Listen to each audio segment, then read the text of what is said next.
Harshad Mehta, the big bull. एक धमाकेदार कहानी 1954। पनेली मोटी, गुजरात। एक छोटा सा गांव, धूल भरी सड़कें और एक मिडिल क्लास घर।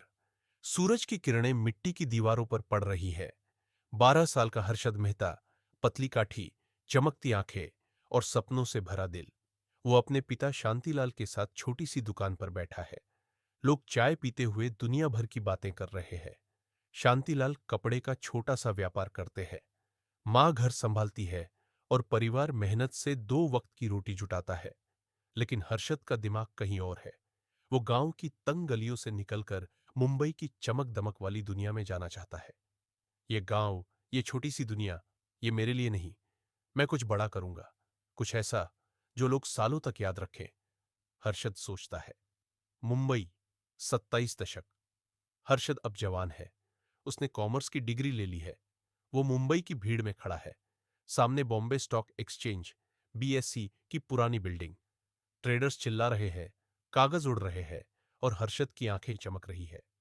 यही वो जगह है जहां सपने हकीकत बनते हैं। वो मन में बुदबुदाता है। हर्षद एक छोटे ब्रोकर के यहाँ क्लर्क बनता है। दिन रात कागजों में सिर खपाता है। शेयरों की कीमतें ट्रैक करता है।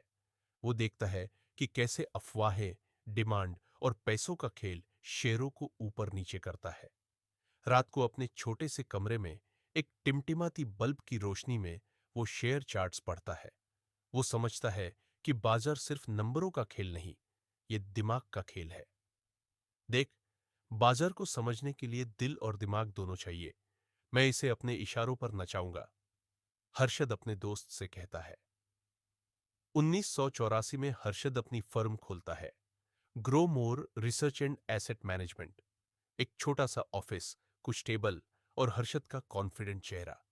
वो अब ब्रोकर है और उसका सपना बड़ा होने वाला है। 1980 का मुंबई, बीएसई का ट्रेडिंग फ्लोर, जहां हंगामा मचा है। ट्रेडर्स शेयरों के लिए चिल्ला रहे हैं। हर्षद अब डाल स्ट्रीट का उभरता सितारा है। वो एसीसी, स्टरलाइट, वीडियोकॉन जैसे शेयरों में पैसा डालता है। एसीसी का शेयर प्राइस चढ़ता है। 200 रुपये, 500 रुपये, 2000 रुपये और फिर 9000 रुपये तक। भीड़ तालियां बजा रही है। हर्षद भाई, तू जादूगर है, ट्रेडर्स चिल्लाते हैं। मीडिया उसे बिग बुल का नाम देता है। अखबारों में छपता है, हर्षद मेहता, शेयर बाजार का नया सुपरस्टार। लोग आंख मूंद कर उसकी सलाह पर पैसा लगाने लगते हैं। छोटे छोटे निवेशक जो अपनी जिंदगी की कमाई जोड़ रहे हैं, हर्षद को भगवान मानने लगते हैं। हर्षद का 15,000 स्क्वायर फीट का बंगला, चमचमाती टोयोटा लेक्सस और 15 से ज्यादा लग्जरी कारें। वो पार्टियों में जाता है जहां बड़े बड़े बिजनेसमैन उससे हाथ मिलाने को बेताब है। ये बाजार मेरा है, मैं इसे अपनी उंगलियों पर नचाता हूं। हर्षद ग्लास हाथ में लिए मुस्कुराता है। लेकिन हर्षद के ऑफिस में कुछ लोग फुसफुसा रहे हैं। कुछ कागजात जल्दी जल्दी छुपाए जा रहे हैं। कुछ गड़बड़ है। एक बैंक का ऑफिस, कागजों के ढेर, पुराने कंप्यूटर्स और हर्षद की चालाक मुस्कान। हर्षद को बैंकिंग सिस्टम का एक लूपहोल मिलता है। Ready forward, RF deals. दो बैंक गवर्नमेंट सिक्योरिटीज का लेन देन करते हैं। एक बैंक को पैसा चाहिए, दूसरा देता है। ब्रोकर डील करवाता है और कमीशन लेता है। लेकिन हर्षद की नजर इस सिस्टम की कमजोरी पर है। यह सिक्योरिटीज का खेल है। अगर सही चाल चली तो बाजार मेरे कब्जे में होगा।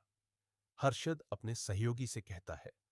वो असली सिक्योरिटीज की जगह नकली बैंक रिसीट्स, बीआर बनाना शुरू करता है। एक कागज पर लिखा सिक्योरिटी है, लेकिन असल में कुछ नहीं। वो इन फर्जी रिसीट्स से बैंकों को चकमा देता है और 4,000 करोड़ रुपए बाजार में डाल देता है।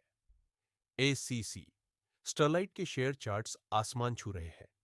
हर्षद डिमांड बढ़ाता है, कीमतें चढ़ाता है और लोग उसे और बड़ा जादूगर मानने लगते हैं।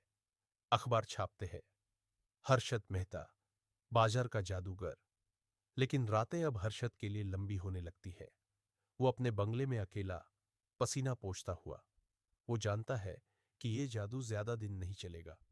23 अप्रैल 1992, इंडियन एक्सप्रेस का ऑफिस। पत्रकार सुचेता दलाल टाइपराइटर पर जोर जोर से टाइप कर रही है। उनका आर्टिकल छपता है। हर्षद मेहता का 4,000 करोड़ का घोटाला। खबर आग की तरह फैलती है। बीएसई का ट्रेडिंग फ्लोर, जहां ट्रेडर्स के चेहरे लटक जाते हैं।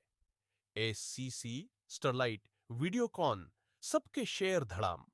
चार्ट्स गिरते हैं जैसे रोलर कोस्टर नीचे आ रहा हो। लाखों निवेशकों की जिंदगी भर की कमाई डूब जाती है।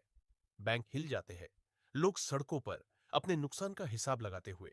एक बूढ़ा आदमी रोते हुए कहता है, मैंने हर्षद पर भरोसा किया, सब गया। सीबीआई की गाड़ियां। हर्षद को हथकड़ी लगती है। कोर्ट की सुनवाई, 27 आपराधिक मुकदमे और जेल की सलाखें। हर्षद का चेहरा अब थका हुआ है। वो चमकता सुपरस्टार नहीं, बल्कि एक टूटा हुआ आदमी है। 2001, जेल का एक छोटा सा कमरा। हर्षद बिस्तर पर लेटा है, सीने में दर्द। वो चला जाता है, हार्ट अटैक। बिग बुल की कहानी यही खत्म। आज का डाल स्ट्रीट, बीएसई की चमकती बिल्डिंग। हर्षद मेहता की कहानी खत्म हुई, लेकिन उसका सबक जिंदा है। हर्षद ने दिखाया कि दिमाग और हिम्मत से तुम आसमान छू सकते हो, लेकिन लालच और बेईमानी, वो तुम्हें जमीन में मिला देती है। शेयर बाजार में धैर्य और ईमानदारी ही जीत दिलाती है, एक पुराना ट्रेडर कहता है। हर्षद मेहता, एक लीजेंड, एक सबक। डाल स्ट्रीट का सूरज डूब रहा है, लेकिन नया सवेरा इंतजार कर रहा है।